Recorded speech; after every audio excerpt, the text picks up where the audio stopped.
Good morning, good morning, good morning. How the devil are we doing this fine day? Going to say good morning to Stefan Edwards, all the way from the Netherlands. Normally, I'm guessing that's where he is today. Good morning, all from a breezy but sunny Wakefield. Yeah, it's sunny here. A little bit of a breeze, not too bad. I know Dan Cullen down in Plymouth has got, I think he described it as a hoolie blowing down where he is. I'm hoping to actually film a thing outside today. Nothing to do with this. Just very quickly, I mentioned yesterday that I'm planning to start a new channel, and I have laid the groundwork. It is that. If you can't read that, it says Tiny Politics. That's going to be the new channel, and I'm planning to film a bit of it outside today, assuming the weather allows. Don't mind sitting there in a big coat. Just thought we'd make a change. Trying to do something a little bit more raw rather than having the fancy camera, the fancy lighting, and the fancy microphone. Try and do something a bit different. Dan says, let's go. Jim Turner's here as well. Ken Hatcher is enjoying the sunshine down in Welsh Wales. Andy Dyson, Mr. Erith himself. Good morning, Mark, and morning. Oh, morning, Andy. Hope you're all fit and well. You've arrived, both you and Stefan have arrived on a good day, actually, because we've got some demolition stuff for you. We've got a demolition blast from the States. We've got a new Kobelco demolition excavator as well, so plenty to keep you entertained. Very quickly, the new channel, which I promised yesterday, I'm not going to bore you with because it's completely separate. I sat there last night till about midnight, basically changing over an existing website, or an existing YouTube channel, should I say, to the new Tiny Politics branding. I've taken all the other videos off. It will just be that. I've got a new Substack that will be about politics as well. And it's trying to basically cut through the fluff. One of my big concerns with politics as it is it's become so big and so complex and so convoluted that it's kind of lost sight of what politics was invented. Governments were there basically to represent the people, and I think we've lost that many years ago. And I just want to take a look at what it means from a personal standpoint, not necessarily just me, but people in general. So that will be Tiny Politics. Mercy has just joined us. Good morning, Mercy. Good of you to be here. Thank you very much indeed for pitching up and giving up your time. It is much appreciated. No sign of Gary Muirhead yet. Maybe he's packing his bags because he's off on his hollybobs this weekend after a very quick visit over to Scott Plant. I don't know if Dan is going to make it up to the Scott Plant. I know he's talking about it. Keep us informed. Once again, I'm going to miss out. Far too busy. But yes, well, plenty going on. With that in mind, let me, without further ado, roll the intro and get this show underway.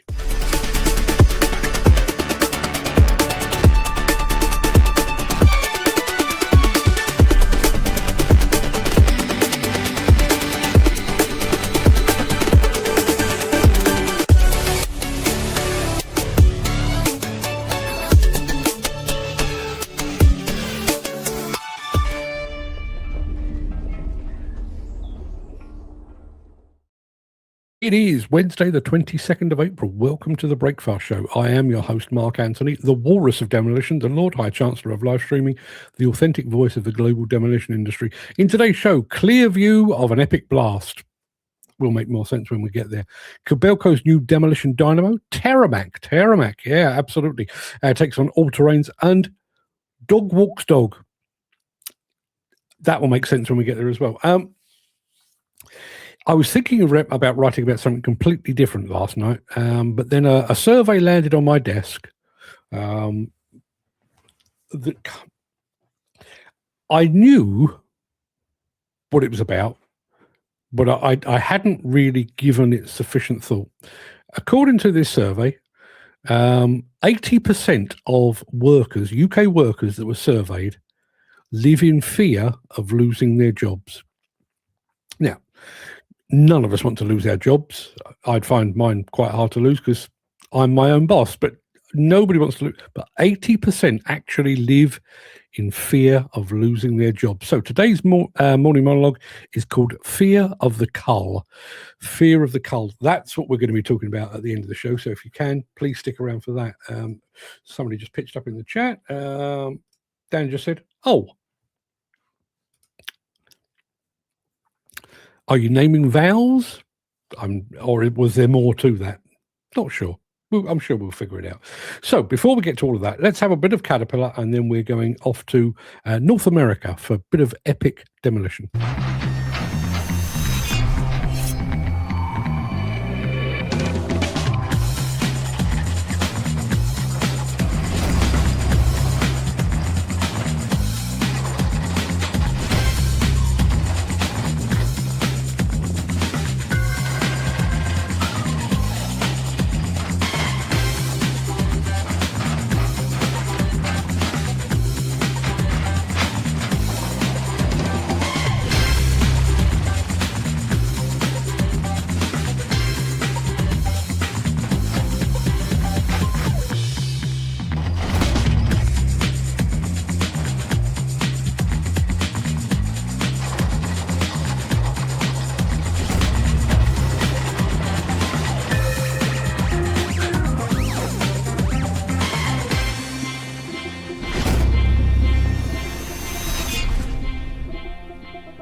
Jamie Tarvui has just joined us. Morning, all. Cracking day here in Aylesbury. I spent a very brief period of time living in Aylesbury. No recollection of it. I was about 3 years old at the time. Parents moved out of London down to Aylesbury and then decided this is not for us, and they moved back again. But yeah, I was about 3 years old, a babe in arms. Gary Muirhead is here as well. Good morning, Gary. Hope your bags are packed. Ken Hatcher talking about our morning monologue today. I used to worry. I don't as much now as my mortgage is paid off. Yeah, we're talking about the constant fear of unemployment, or losing your job, should I say. Dan Cullen. Cat's it. He says, Cat isn't what they used to be, unfortunately, in my opinion. I can't help thinking you've just had some very poor experience with Cat.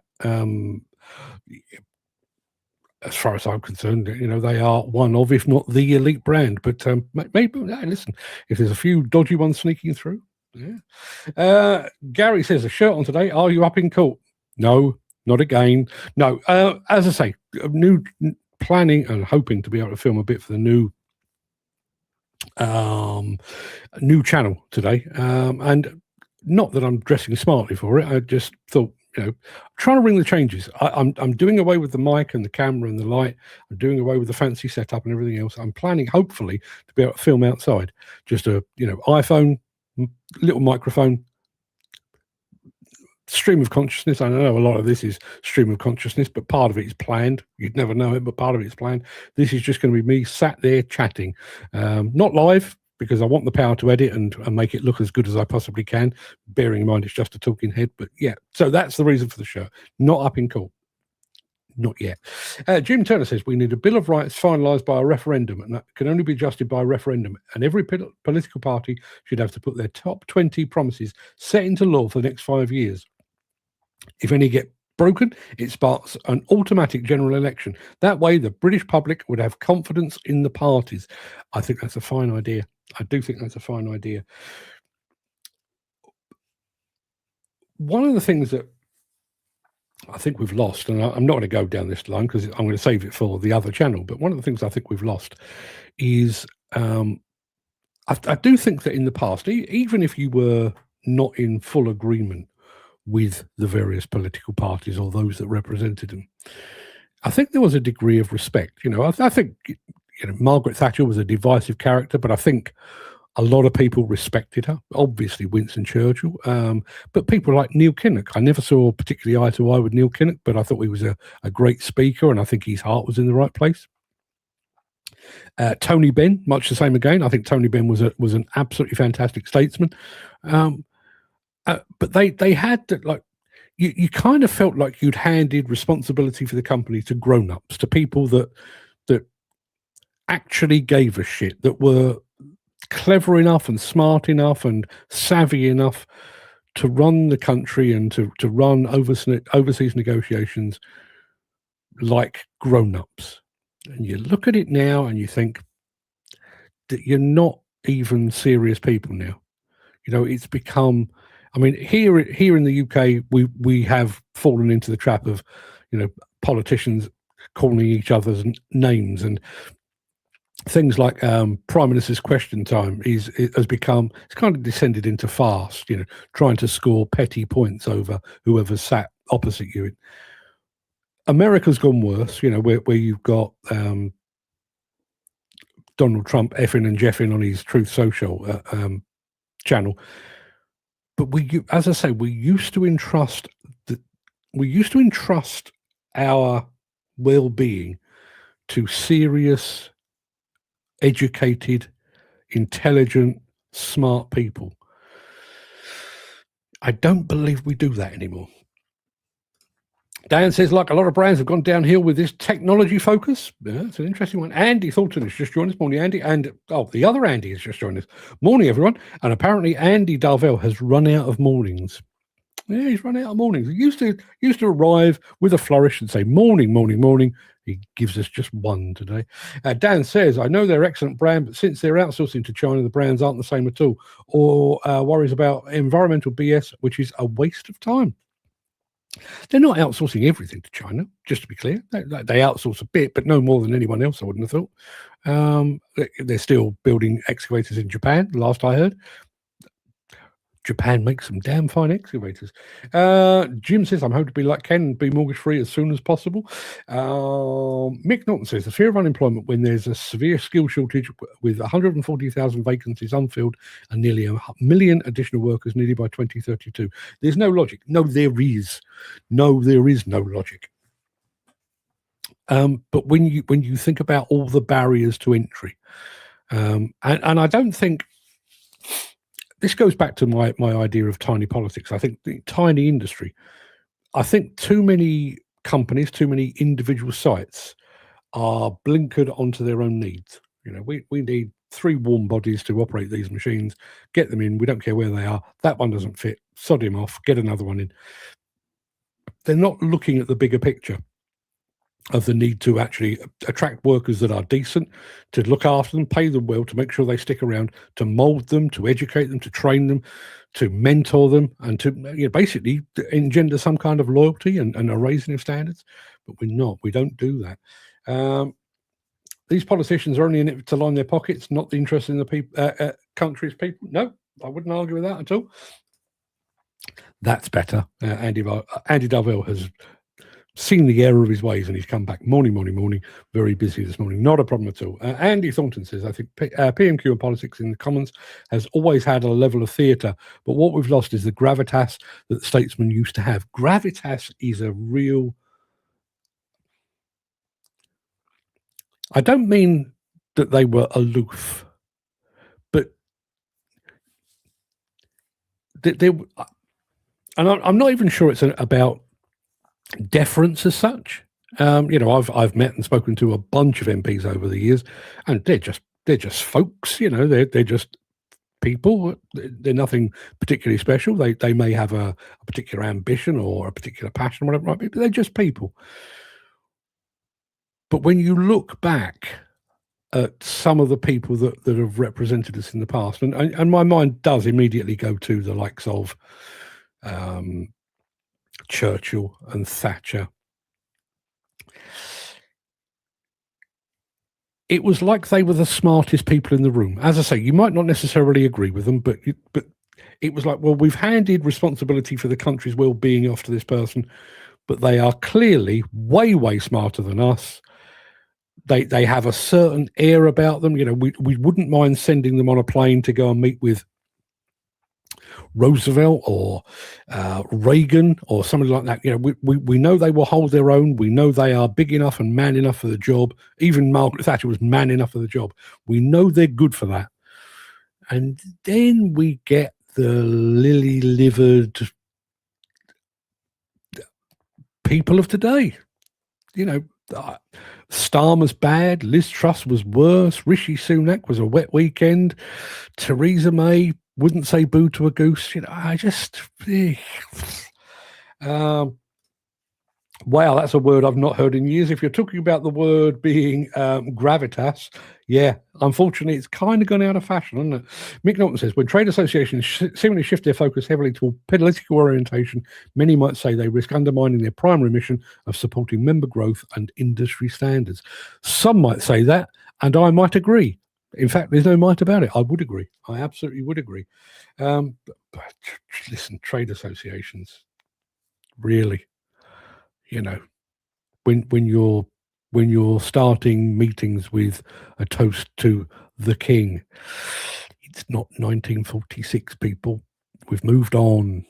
Again, I don't want to get sidetracked onto politics because I want to keep my powder dry for the other channel. But there's another thing, and listen, if you are a person of faith, if you have a religion, if you have a belief in a higher power, good luck to you. Good luck to you. I support your right to do that. No problem at all. But I've got to be honest, the moment any politician, regardless of the colour rosette they're wearing on my doorstep, the moment they mention their faith or their religion, I'm turned off. Not turned off because, well, I'm partly turned off because they clearly believe in an imaginary friend. I'm an atheist. That's the way I see it. But the other thing is, you're just saying that, aren't you? I mean, Donald Trump is busily claiming to be a proud Christian. He's branded his own Donald Trump Bibles. He's going to do a reading of Bible passages while he's bombing the living shit out of people. That's, as I say, I'm an atheist. I couldn't say I'm an expert. I'm certainly not a theologian. But I'm fairly sure from my scant knowledge of Christianity that being a good Christian doesn't mean you bomb the shit out of people. That's why it's a turn-off. But basically, we all know that a lot of politicians use that as, we've got to tick the demographic. We've got to appear on stage with a black person and claim they're our friend, and we've got to be very friendly to this lesbian woman because we want the lesbian vote and the religious vote. Yeah, there's less and less of them these days. But if I profess to going to church and being a proud person of faith, that will tick that box as well. It's a bullshit is what it is. Anywho, people, we've had what have we had? Oh yeah, I got sidetracked. We're going off to North America. I'm saying North America because I can't remember this. This is Canada or the US. Doesn't matter, because when you're going to blow something up, it's quite an epic thing. But when you film it like this, it's a whole new breed of epic. Take a look at this.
Yeah, to clarify, that was in British Columbia, so definitely Canada. You build it, we break it is the slogan they're using. I saw a YouTube video of a guy last night, 80 years old or 81 years old. Can't remember the bloke's name, but I was quite intrigued by the fact that there was an 81-year-old doing YouTube and doing it very well, I have to say. And he was explaining how he came to be a YouTuber in the ripe old age. He started at 80 years old.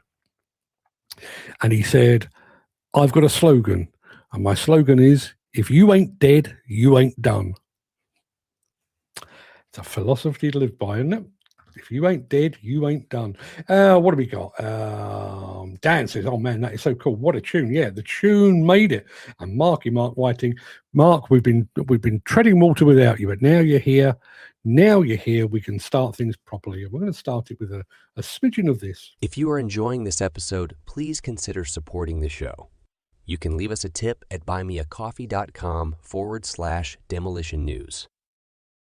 Yeah, Kobelco. Kobelco, they're a big player in the demolition field anyway, but they've got a new model specifically for the demolition industry. And it looks like this. Meet our SK400 DLC, a 50-ton class demolition machine, engineered for building demolition. You can choose it with a high-reach front end or the separate boom spec. In the high-reach configuration, the max pin height is 24.7 meters, for a tool weight of 2.6 tons.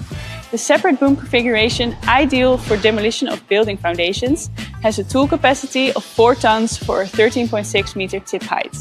The SK400 has a variable width undercarriage, bringing the transport width under 3 meters, with alarms to alert you when there's a risk for the machine to tip over, and also a system to stop the tool from hitting the cabin. It is your trusted partner for demolition. Mark, what happened? We were about to send out a search party. Did I vanish? Did I? Weird. Wow, that looks an amazing tool. I'm sure it is, yeah. I'd like to see one of those up close. And Kobelco are. I don't think they've got much in the way of focus on demolition, but Kobelco are among the exhibitors at Samota. Looking forward to catching up with them. Mark Whiting. Mark Whiting was the person we were sending out the search party for. Too many Marks around this place, as people used to say about me and my dad. Mark, it sounds like a dog with a hair lip. That's what they used to say. First time, quite funny. Second time you hear it, it's like, that's annoying. Right, people, we're going off-road in just a moment with Terramac. Since the finance bill came into effect in April, the construction industry has seen a surge of fuel thefts. The rising cost of living has placed an additional risk of theft by employees and contractors, as well as opportunistic thieves. By using diesel dye and placing warnings of its use, you are sending a clear message that this is your fuel.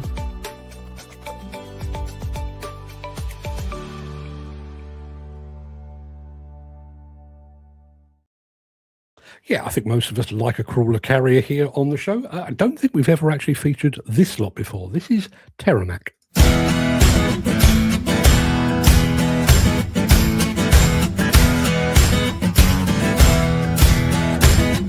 Weekly Brothers has been in business for 41 years, I believe. We're a third-generation owner based out of Southern Oregon.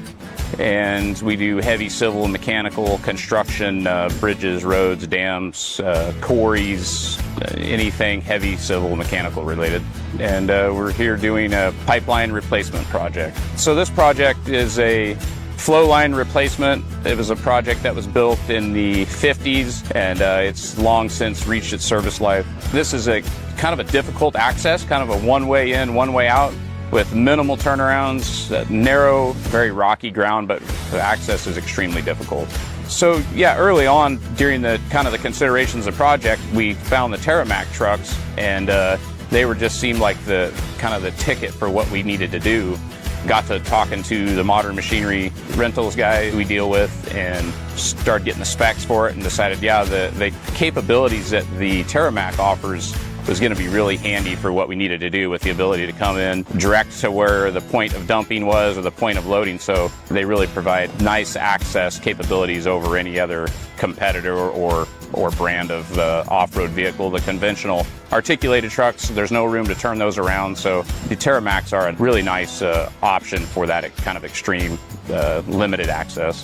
We'd never had rented one, so it was kind of a new experience for us. And we're pretty thrilled with how they've performed so far. It doesn't really matter what we kind of encountered out here. They seem to power right through those scenarios, so they've been good so far. The advantage of this track truck is nice because I can just drive straight in and then bring in rock and dirt in and out of the small areas, turn the cab around and back up to the pile and dump, and then drive straight out. The hills are steep coming out of here. I don't have no problems carrying the dirt or rock out or in. It's a really simple machine to run. I mean, you got one joystick that goes forward and reverse and your turns left and right, and you got the other joystick that lifts your bed up and down, and you push a button to unlock to be able to spin the machine around. My thoughts overall on this machine, I like it. I mean, It's coming real handy for this job. Modern's good. Modern's taking care of questions and services and any technical support. The Terramac trucks, they've been rock solid. They've got a Cummins motor, which is a rock solid platform. And yeah, so far so good. We've had minimal downtime with the machines.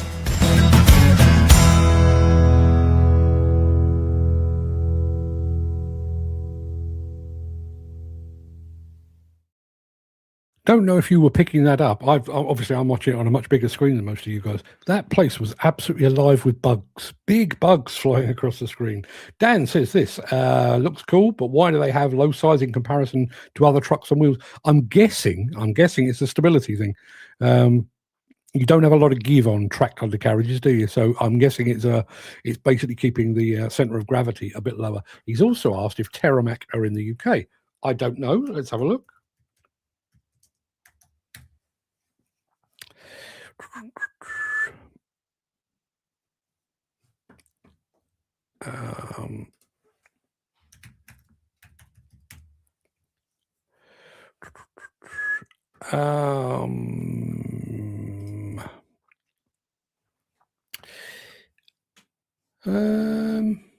Not seeing them in the UK.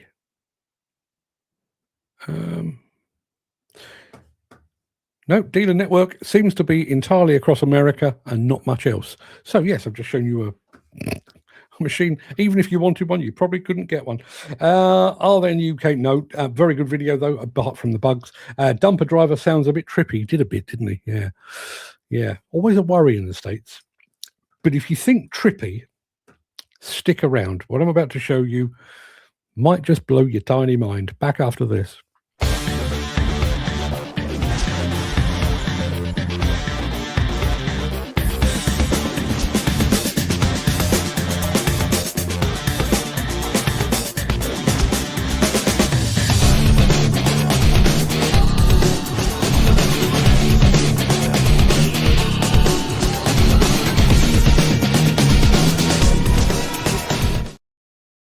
We talk on the show a lot about machine autonomy and artificial intelligence and remote control.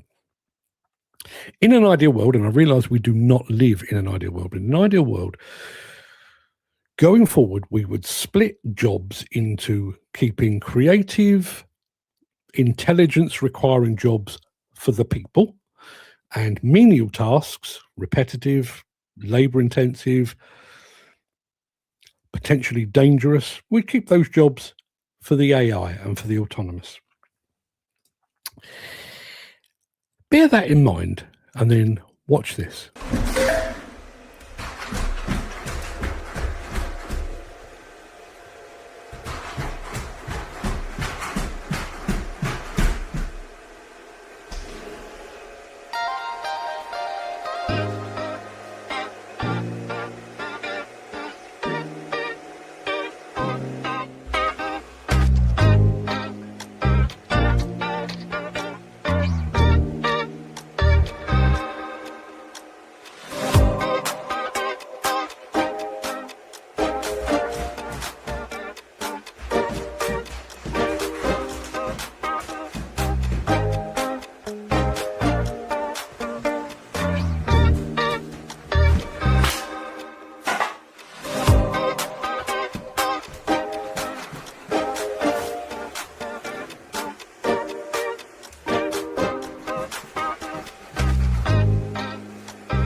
I love the technology, but there is something deeply unsettling about the way those things move. They don't walk as much as scuttle. And I think it's the reverse knees. And I realise, some animals have backwards knees, but there's something really unsettling about the way they move. But imagine that.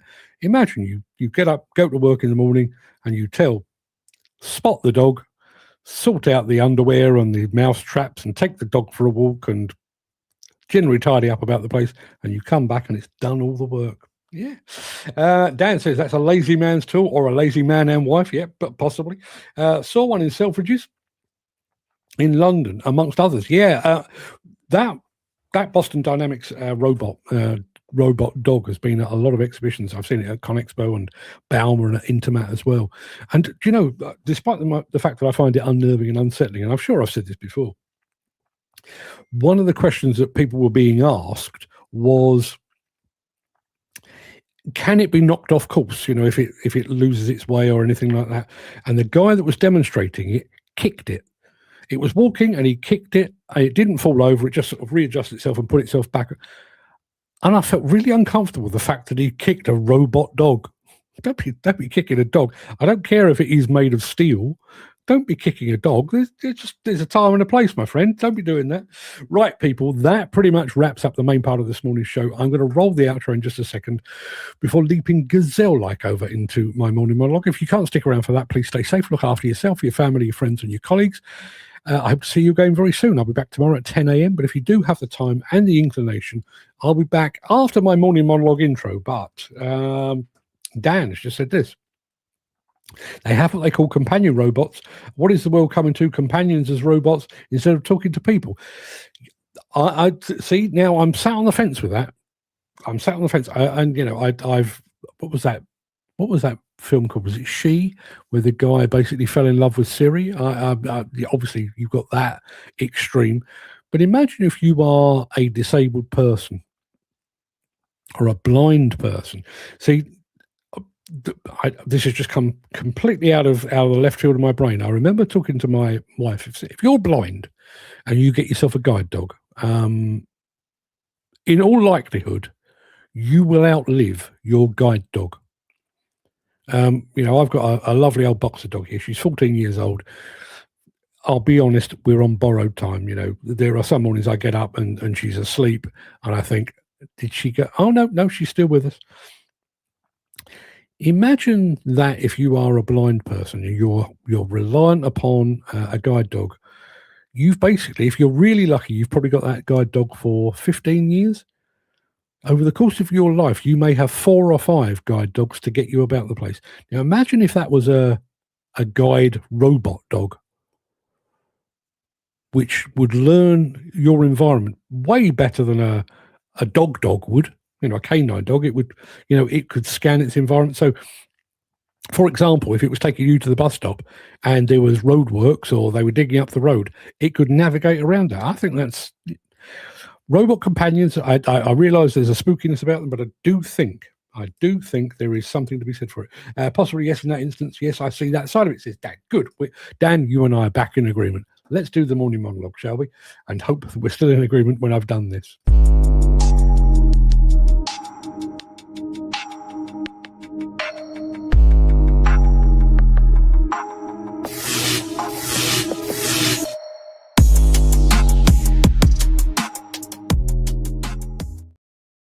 Steve stands frozen, icy fear coursing through his veins. Is this it, he thinks? Is this my time? The biometric retina scanner at the site gate pulses, searching his eye just as it's done every day for the past 4 months. But instead of the familiar green blink of approval, this blinks a rhythmic, violent red, like the unblinking eye of some unnamed demon. Come on, he whispers, his voice cracking. Not today. As if in response, the red light finally flips to green. The turnstile clicks, and Steve enters the site. But the fear doesn't leave him. It remains a tight, cold knot in the pit of his stomach. It makes his morning coffee taste like bitter ash. He walks across the site, and the silence is heavy. As they say in movies, it's quiet, too quiet. Several machines stand idle, their seats unoccupied.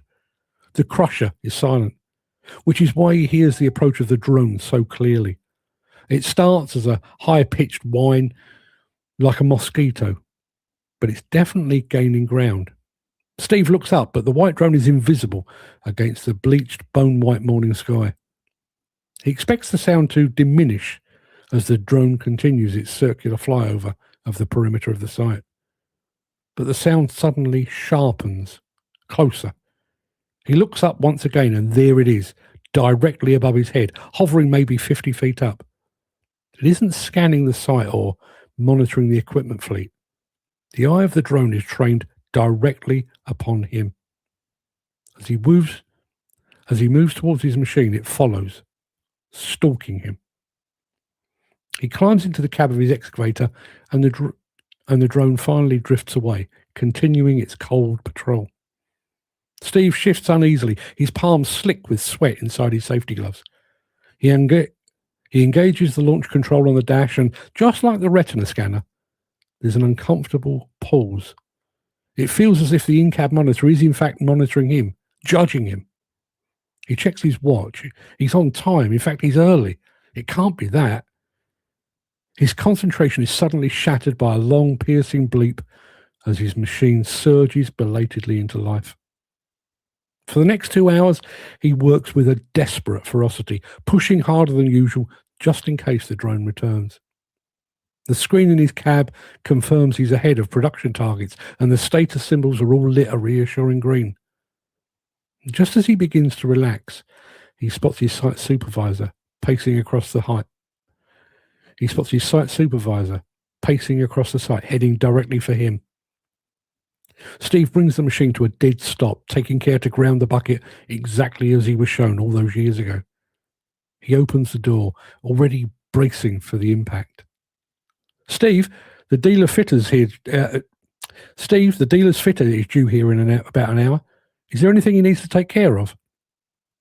Steve takes what feels like an eternity to process the words. The words feels out of sync. No, he finally says, no, we're all good. And the supervisor turns on his heels and walks back toward the office, leaving Steve aware that his palms are sweating yet again. He fully intends to work right through lunch. He doesn't want to leave the safety and security of his cab. He doesn't want to face what might be waiting out there. But 3 cups of coffee, a can of Coke and a bottle of water have escalated the feeling in his bladder from a dull warning to an absolute emergency. He brings his machine to a stop once more and climbs cautiously from the cab. He scans the car. Blimey. He scans the sky. Nothing. The site is virtually silent. His eyes dart left to right as he hurries towards the site toilets. And once inside, he slams the door to keep the outside world out. Steve washes his hands, takes a deep breath, and steps back out. He looks left. Nothing. He looks right. And there is his supervisor. And the man is beckoning him with a crooked, gnarly finger. Steve's mind is screaming at him to run, to turn and just sprint. Run towards his machine, run to the gate. Just run. But he doesn't. Instead, he walks towards the man, mentally bracing as he does so. Have you got a minute? The supervisor asks. This is it, Steve thinks. It's finally caught up. I try to outrun it, but it's over. Sure, Steve says, the surrender audible in his voice. We've got a new guy starting on Monday. We'd like you to keep an eye on him. Steve feels his mouth hang open. His tongue is dry leather. The supervisor is still waiting. But after what feels like an eternity, Steve finally manages, new guy, Monday. Yeah, I'll watch out for him. He walks back to his machine, and for a fleeting moment, the weight of the fear lifts. The spring in his step returns, and a small, jagged smile plays on his lips. New guy on Monday. Take him under your wing. You're not going anywhere yet, he whispers to no one in particular. The drone appears again. Yet again it pauses immediately overhead. Steve is tempted to give it the middle finger, but he resists. He's got a new guy starting on Monday. Despite the terror, His job is safe, at least for now. But the drone continues to hover. It hovers as he walks. It hovers as he climbs back into the cab. And as he looks through the windscreen, it's now looking him square in the eye, closer than ever. His phone bleeps, a text. He feels for the phone, never taking his eyes off the drone that's now hovering just yards away. The message is from head office. Please call urgently. The fear returns, surging through the cab like a hammer blow to the chest. He places the phone on the dash. He knows the reason. He's seen his colleagues picked off one by one. There one day, gone the next. No warning, no goodbye, just gone. And now it's his turn. But he hasn't called them yet. Until they say the words, he still has a job. He still has a means to pay the bills. He leaves the phone on the dash and prepares to start the engine. Head office doesn't know what he's doing right now. Perhaps he can delay the inevitable just a bit longer. But through the glass, he can see the drone. And it's drifting closer. There you are. Fear of the Cull. I don't think anyone's ever actually been fired by drone, but nothing wrong with a bit of artistic license on a Wednesday morning, I always think. What have we got over in the chat? Jim says, I haven't read the whole thing, but as soon as that came up on my screen, I saw the term shagbot. Jim, you have me intrigued. So let me read it all. The world is being trained to feel more at ease communicating with computers and robots. This isn't by accident. Before long, a shagbot will be commonplace. With each generation, it will become more acceptable. And the overpopulation of the planet will start to go the other way. People aren't needed. We're just in the way. But where can you buy a shagbot? I'm asking for a friend, but where can you buy a shagbot? Interesting monologue, says Dan Carter. Thank you very much indeed, Dan. That last bit where he doesn't want to make the phone call because he knows what's about to happen. Many years ago, I worked with a guy. In fact, he was the guy that first gave me a job on a construction industry publication. And I went from that. I went from Contract Journal onto Plant Manager's Journal, and then I went out into the world as a freelance. Well, long after I'd left, the guy in question, I'm not going to name names because I'm sure he's still kicking around, but the guy in question was let go by his publishing house. And for about, I was told it was 6 months. I think it was more like 3 months. But for about 3 months, he still got up every single morning, put on his suit and his shirt and his tie, picked up his briefcase and went to work. He didn't have a job. And he couldn't bring himself to tell his other half. So he carried on going to work, even though he didn't actually have a job. That idea of kind of delaying the inevitable, I think, is very, very, very key. I really do. Jamie Tavo, shagbot would just replace the shag rag cranksuck, we used to call it back home. Jamie, I'm pleased you're here, but that's an image that may live with me, not just for today, but quite possibly for the rest of my life. A crank sock. Yeah. Thank you so much for that. The thing that triggered that monologue in the first place, as I said at the top of the show, was apparently you never know with these surveys because the survey was done probably with a few hundred, maybe a few thousand people. But according to that, 80% of the UK population, or those that are in work, spend their life living in constant fear of losing their job.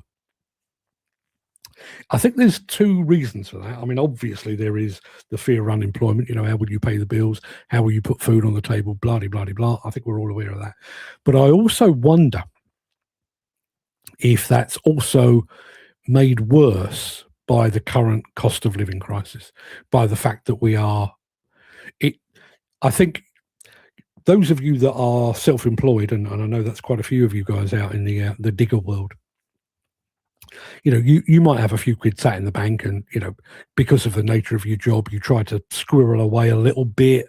And if you are out of work for a week or 2 weeks or 3 weeks, it gets uncomfortable. But you've got a bit of backup. There's a bit of fat, and you can lean back on that.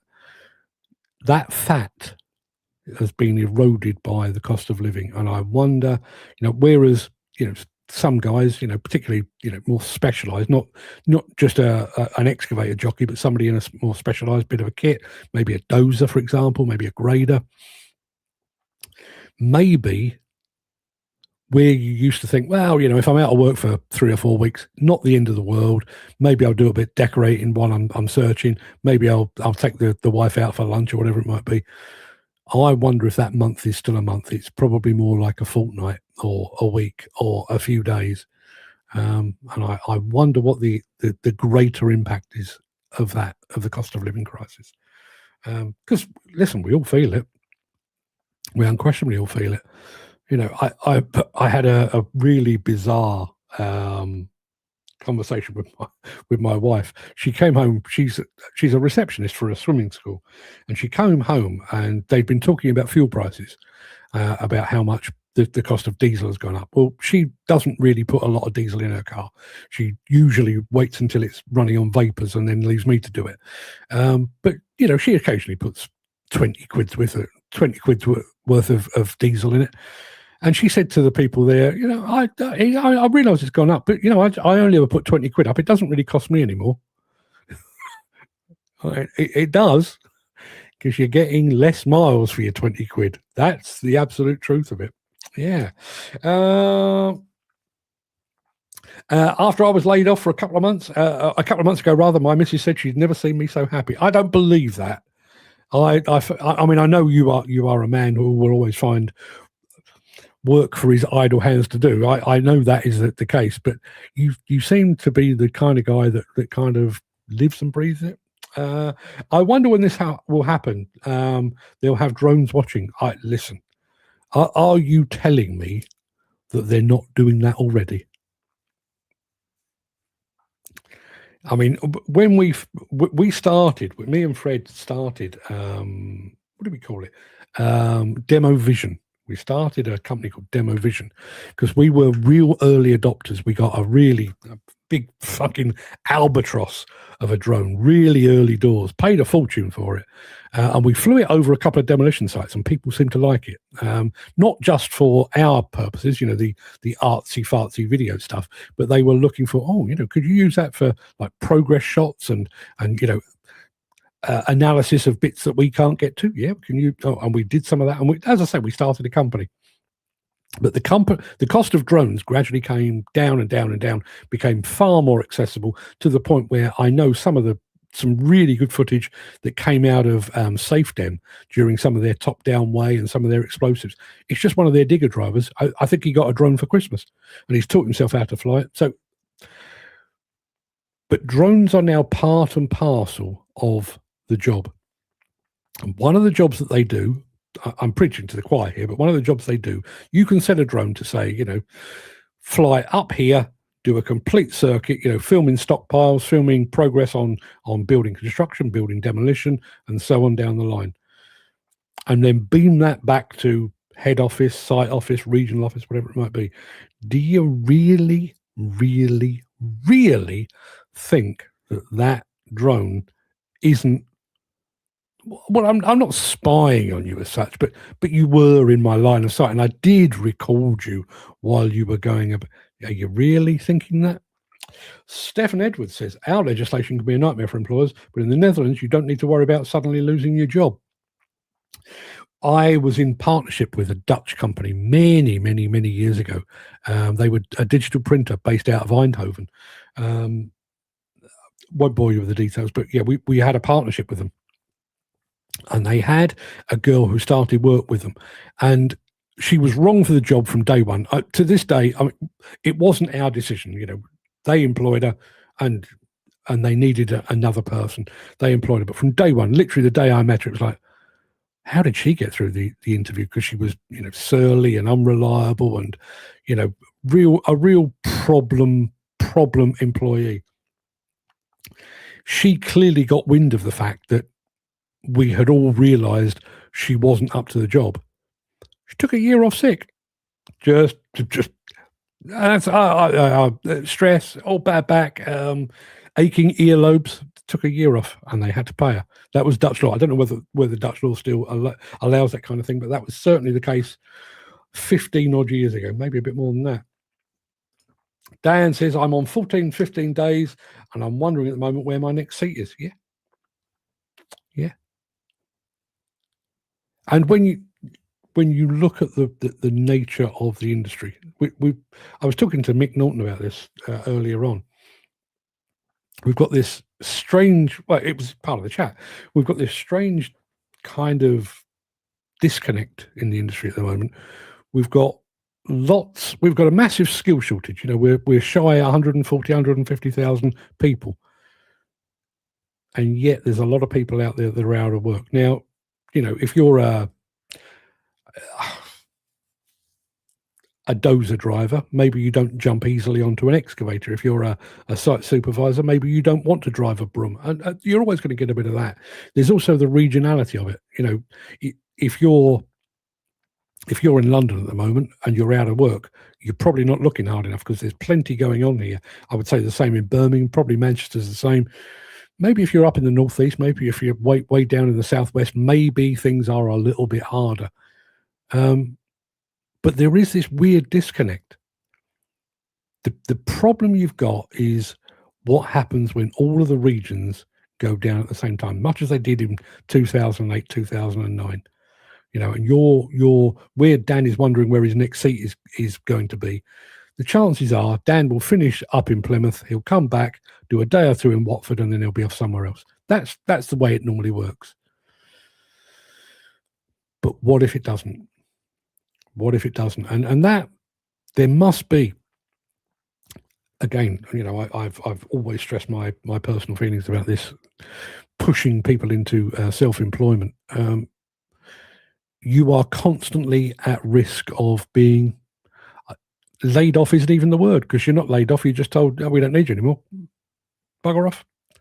Just go. We don't need you. You're surplus to requirements. With no thought about where you go from here.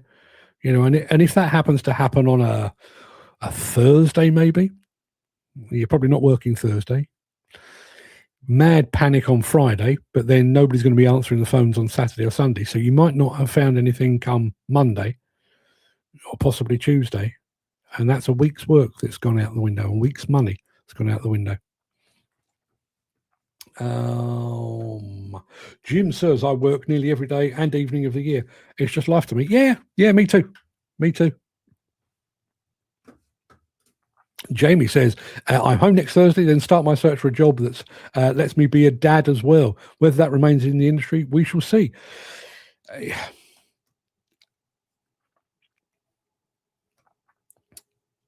Isn't it crazy?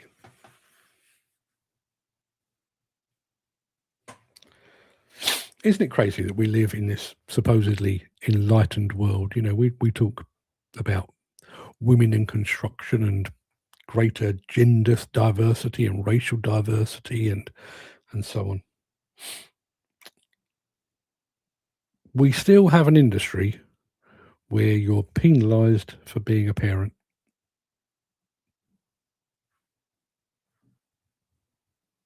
In 2026. Now, having spoken to Jamie at some length, he's and I mean this in the nicest possible way, he's kind of on a dozer by default. He comes from an office background. He's a marketing type guy who just happened, COVID and various other bits and pieces led him into a career in on site. And he's doing quite well at it. Now there is every possibility that he might be able to find himself, go back to an office environment, 9 to 5, get home and see wife and child, and all is right with the world. Should you need to make that decision? Why is it if you're a white collar worker, your rights as a parent, maternity leave, paternity leave, and so on, bit of time off to go and see your kid's sports day or whatever it might be. Is that not, why does that not apply in blue collar environments? I'm saying that, sat in an office with a blue collar on, but you get my meaning. Why isn't that the case? Why are we so far behind? You know, have we accepted as an industry? Have we? Was there a memo that I didn't see that demolition and construction is going to be strictly single men because we don't want wives and pesky children getting in the way of their productivity and their commitment to the greater cause? Is that what we're saying? Because if that was a memo, it certainly didn't come across my desk. Jamie says, and then agencies and clients have the hide to get fucked off when you drop them for something more convenient or paying more. Yeah. Listen, I could babble on for hours about agencies. And when you think about, I realise they're like an awful parasitic weed that has grown through the crack when the industry decided to step back from direct employment and to push people into self-employment. So the employees and the companies went like that, and these nasty, pernicious fucking leeches crept up through the crack. And when you think about what they do, you know, they take a cut of your wages basically for doing nothing. Jamie had his issues recently. Did the agency fight his corner? No, because they were actually part of the bigger whole. Do they really represent you? No. Do they send you halfway across the country for a job that doesn't exist, for which you're unqualified, for which you might not get through the induction? Yeah, they do that all the time. What purpose do they serve?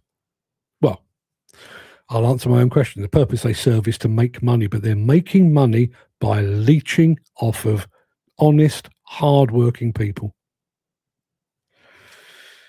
Jim Turner with some sage advice. He says, get on the housing sites, Jamie. Short hours, close to home, and not seasonal.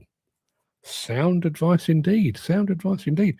And listen, with the government still playing catch-up on its wildly ambitious plans for housing in the UK, should be plenty of it out there. Innovation shouldn't be limited to bells and whistles on a machine. Surely we're clever enough to set up a split roster, Monday to Thursday, Tuesday to Friday, allowing coverage across the week. You'd think, I don't know if you were here on the days I was talking about it, but there is an organisation with which I used to have links, who had a training officer based in the Midlands and a training officer based down in the Southwest. And on one day, they sent the one from the Southwest to do some training in Birmingham, and they sent the one from Birmingham to do some training in the Southwest. And at some point, at some time, the two of them probably drove past each other, going in opposite directions on the M5. That's the industry we live in. Yeah. Dan says, I ripped into an agency guy over their acceptance of the rates to the working man. Yeah. They serve no purpose to the working man. No. Let's be absolutely honest. They were never supposed to. They feed off the crumbs that exist, that fall off the table between employer and employee. They just come along and munch the little bit in between. Make a small fortune. You think some of these agencies have got literally thousands of guys on their books, don't actually help them in any way. You know, it's not like they're kind of a surrogate employer. They're not paying sick pay and holiday pay and, you know, putting their arm around your shoulder when times are hard or whatever it might be. Nope. You're only as good to them as your next job. And when that job ends, you are cast aside. And on that subject, I I'm gradually falling out of love with LinkedIn. And one of the reasons I'm falling out of love with LinkedIn is the sheer volume of recruitment agencies that are on there. I'm offered jobs daily, and for which I'm completely unqualified. But when you look at some of these industry awards now, and you see the photographs, and I can guarantee, there'll be hot-looking young 25-year-old female, skirt like a belt. I'll guarantee that you literally see them and you go, they're in recruitment then. And they are attending industry events. They are attending events to celebrate the very industry that they leech off. If there are any recruitment people watching this, hang your heads in shame. You are the lowest of the low. And I say that as a journalist. You're below me, even. We'll have a look at local housing sites, Jim, when I get home. Thanks for the tip. There you are. See, this show is nothing if it's not an education. I have plenty to do today, people. As I say, I'm hoping to be able to film at least one, possibly even two videos for the new channel to get that off the ground, assuming it's not too windy outside. If it is, I'll put it off for a day or two. But I'll be back tomorrow at 10 a.m. for yet more of the same. No idea what we're talking about then, but I'm sure we'll find something. We seem to find common ground on most things. The monologue that you just heard will be up on a Demolition Insider over on Substack in the not too distant future. It will also pop up on LinkedIn, although, as I say, I'm slowly falling out of love with LinkedIn. If you want to read it back, if you want to share it with your friends, love you to do that. But until tomorrow, have a fantastic day, everyone. Don't let the fear get you. The Cull probably won't get you. I can offer no guarantees, but it probably won't get you. Dan says, yes, and these women showing their boobies and short skirts to leech men to come to work for us. Yeah. Very quickly before I walk out the door. And I guarantee I've told you this story before. I was doing some work for a plumbing company years ago. We were doing some PR for them. And one of the jobs they wanted us to do, they were kind of like a franchise operation. So they were setting up franchises in various parts of the country. And one of the areas they were setting up was in Essex. And they asked me to go and meet up with one of the Essex newspapers to do some recruitment advertising to get plumbers on board and so on. So, I went down to the head office of this recruitment company. Sat there in reception, minding my own business, watching the world go by, and in walks a vision of blonde hair and big boobs and short skirts and huge pointy heels. And when I'd closed my mouth for long enough, she said, "Oh, Mark, yeah, come upstairs, come up, and we'll do the meeting upstairs." Fine. So jumped in the lift and off we went. And we walked into an office where there were about another 20, 25 who looked exactly like her. It was all the boobs, it was all the teeth, it was all the blonde hair, it was all the short skirts. Good luck to them. If that pays your bills, I'll say the same about those guys or those girls as I would say about anybody over on OnlyFans. If you've got it, flaunt it, and if you can make a few quid out of it, absolutely fantastic. But I was literally sat there thinking, bear in mind, happily married man, well, this ain't working on me. But how gullible, how easily influenced is the male of the species where this kind of thing still works? Jamie says, the male contracts manager or whoever works for the agency love the attention, don't they? Yeah. And as I say, you sit, particularly, I'm speaking specifically here about Demolition Awards. You see them, and there's a photo opportunity, and there's, I don't know, the chief buyer of Fred Blogg's Demolition, and draped off his arm, giving it the model pose and everything else, is Dolly Bird. And when you read the caption, Dolly Bird works for a recruitment company, and Matey Boy has got a big old grin on his face because he thinks he's pulled. In actual fact, he's being tapped up. Sex or attractiveness sells. Jim, listen, Why do you think I am such a huge rip-roaring success? Because, you can tell, even through a screen, even over the microphone, you can see that I ooze sex appeal.